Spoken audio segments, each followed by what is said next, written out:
नमस्कार साथियों, स्वागत है आपका हमारे YouTube चैनल पर। तो दोस्तों, साउथ कोरिया ने अपना नया प्रेसिडेंट चुन लिया है और ये कोई छोटा मोटा ड्रामा नहीं था। जून 3, 2025 को हुए स्नैप इलेक्शंस तो बिल्कुल एक रियलिटी शो के जैसे थे, जिसमें प्राइज था साउथ कोरिया की प्रेसिडेंसी। जीतने वाले हैं ली जी म्यूंग, अब साउथ कोरिया के 14th प्रेसिडेंट होने वाले हैं। ये सब हुआ क्योंकि फॉर्मर प्रेसिडेंट यून सुक योल ने दिसंबर 2024 में मार्शल लॉ डिक्लेयर कर दिया था। शायद आपको याद होगा वो पूरी घटना जो साउथ कोरिया के अंदर घटी थी, एक डेमोक्रेटिक कंट्री के अंदर मार्शल लॉ लगाना। खैर छोड़िए, उसके ऊपर भी हमने एक वीडियो बनाई थी, पास्ट में हम उसके ऊपर बात कर चुके हैं, बट अब वो पास्ट ही हो चुका है क्योंकि अब इलेक्शंस हो चुके हैं और नए प्रेसिडेंट जो हैं वो साउथ कोरिया की शपथ लेने वाले हैं, साउथ कोरिया के प्रेसिडेंट के रूप में शपथ लेने वाले हैं।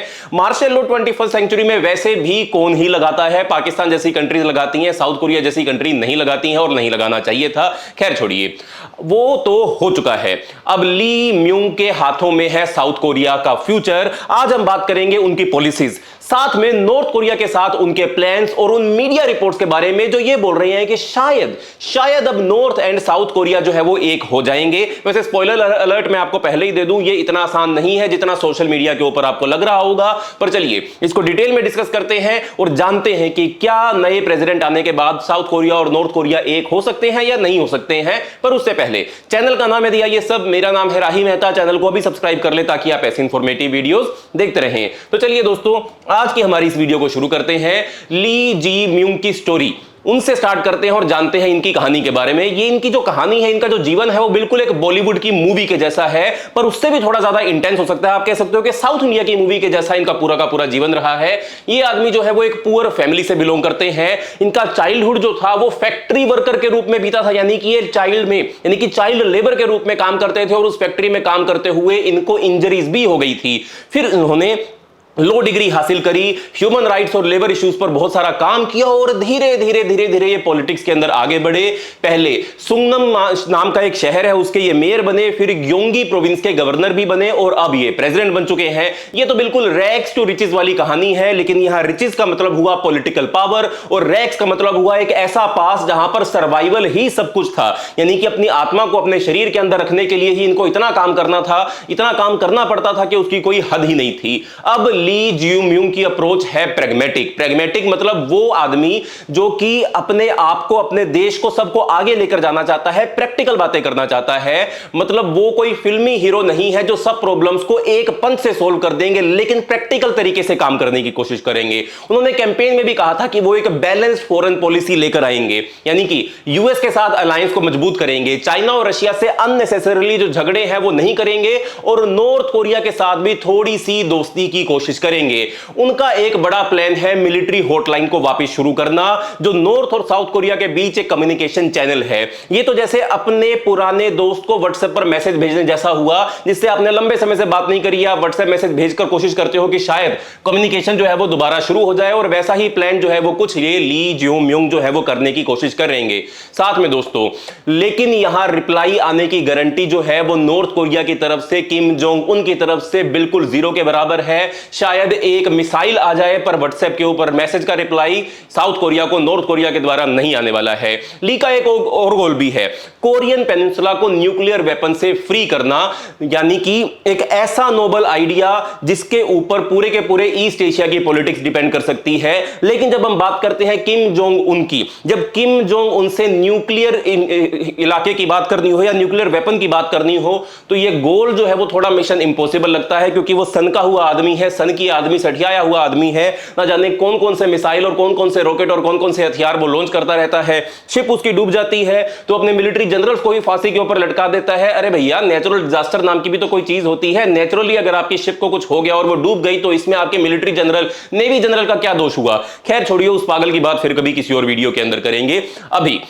अभी नॉर्थ और साउथ कोरिया के रिलेशन के ऊपर एक बड़ी ब्रीफ डिस्कशन करते हैं। देखो, नॉर्थ और साउथ कोरिया के रिलेशन तो बिल्कुल एक टॉक्सिक रिलेशनशिप के जैसे हैं। कभी बात होती है, कभी झगड़ा होता है और कभी एक दूसरे को एनिमी बोल देते हैं, दुश्मन बोल देते हैं, कभी एक दूसरे को ब्लॉक कर देते हैं। कोरियन वॉर के बाद जो 1953 में खत्म हुआ था, दोनों कंट्रीज टेक्निकली अभी भी एट दी वॉर है, क्योंकि इनके बीच में कोई भी पीस ट्रीटी आज तक साइन नहीं हुई है। नॉर्थ कोरिया के लीडर किम जोंग उन पिछले कुछ सालों में अपना न्यूक्लियर प्रोग्राम और ज्यादा एग्रेसिव भी कर चुके हैं और 2024 में तो उन्होंने एकदम क्लियर क्लियरली बोल दिया था कि यूनिफिकेशन यानी कि साउथ और नॉर्थ कोरिया का जो यूनिफिकेशन है उसकी कोई पॉसिबिलिटी नहीं है। उन्होंने साउथ कोरिया को प्रिंसिपल एनिमी भी कहा था और यूनिफिकेशन रिलेटेड जो एजेंसीज थी उनको भी बंद कर दिया था, यानी कि जो छोटा मोटा बातचीत को लेकर प्लेटफॉर्म था यूनिफिकेशन के लिए उसको भी उन्होंने बंद कर दिया था।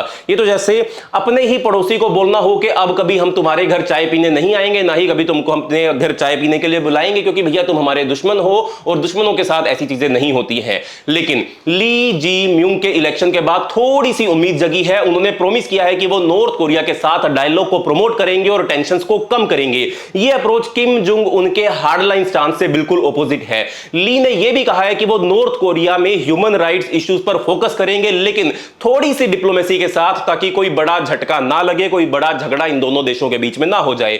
अब ये तो जैसे एक टाइट रोप जैसी सिचुएशन है, एक टाइट रोप वॉक जैसी सिचुएशन है। एक तरफ ह्यूमन राइट की बात करो, दूसरी तरफ किम जोंग उनको नाराज भी मत करो। गुड लक ली, आपके साथ ऐसा पता नहीं आप कैसे कर पाओगे उनके साथ ह्यूमन राइट्स वायलेशन की बात, और साथ में आप किम जोंग उनको नाराज भी नहीं करना चाहते हो। खैर छोड़िए, अब बात करते हैं मीडिया रिपोर्ट्स और यूनिफिकेशन के सपने को लेकर। तो दोस्तों, मीडिया रिपोर्ट्स ये बोलती हैं कि शायद अब थोड़ी पॉसिबिलिटी आ जाएगी कि नॉर्थ और साउथ कोरिया एक हो जाए। अरे भाई, ये कोई के ड्रामा चल रहा है साउथ कोरिया वाला, जहां पर जो दो एस्ट्रेंज ब्रदर होते हैं, मूवी के लास्ट सीन के अंदर आते आते दोनों एक दूसरे के गले लग जाते हैं और सब कुछ हैप्पी गो लकी हो जाता है।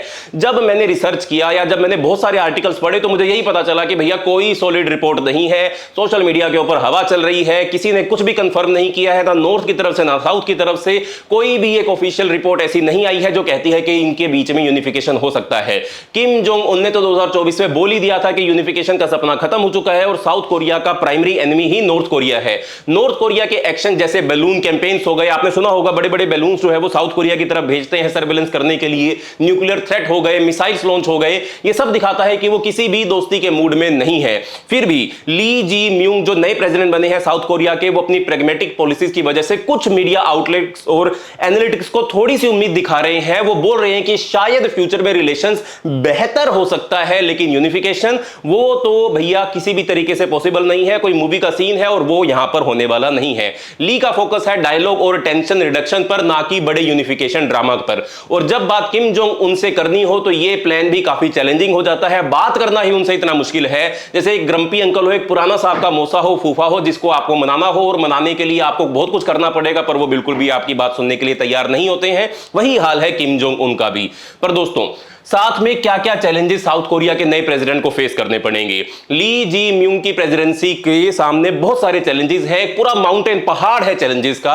एक तरफ डोमेस्टिक इश्यूज है, जैसे कि इकोनॉमी का बुरा हाल हो चुका है, पॉलिटिकल पोलराइजेशन हो चुकी है और लोगों का गुस्सा जो पिछले प्रेसिडेंट यून के मार्शल लॉ स्टंट के बाद उजागर हुआ था, उन सबको कम करना।